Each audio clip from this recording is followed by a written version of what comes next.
Salam alaikum. اليوم ندوزو chapitre 7, sources de lumière et récepteurs. Premièrement, les sources de lumière.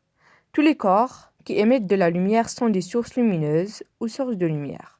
On distingue deux catégories de sources de lumière. Premièrement, les sources primaires. Ce sont des objets qui émettent leur propre lumière. Émettent, ça veut dire qu'ils produisent leur propre lumière.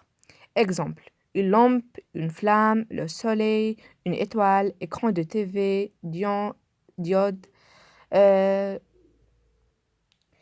et verre luisant. Deuxièmement, les sources secondaires, aussi appelées des objets diffusants. Ils diffusent dans toutes les directions la lumière qu'ils ont reçue d'une autre source.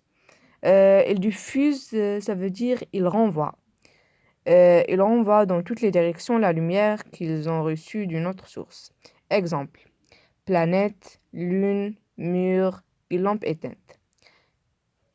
Un écran diffusant est une source secondaire que l'on peut utiliser pour éclairer un objet. Pour cela, il faut qu'elle soit orientée vers cet objet et qu'il n'y ait aucun obstacle entre eux.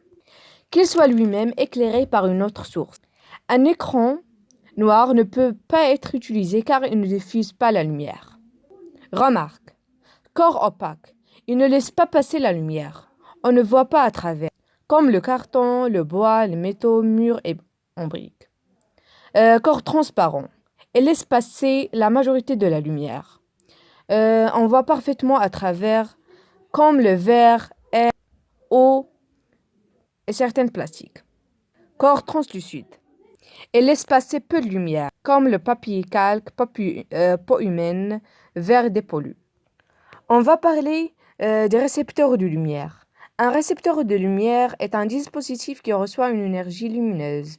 Il fournit une énergie ou un signal différent.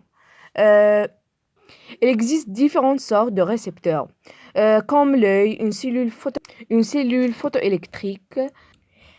Cet objet que l'on trouve souvent sur le côté d'une porte de garage et qui permet à celle-ci de s'ouvrir. On déclenche une. Alors, les récepteurs sont classés en deux catégories. Le récepteur photochimique. Dans un récepteur photochimique, la lumière provoque une transformation chimique.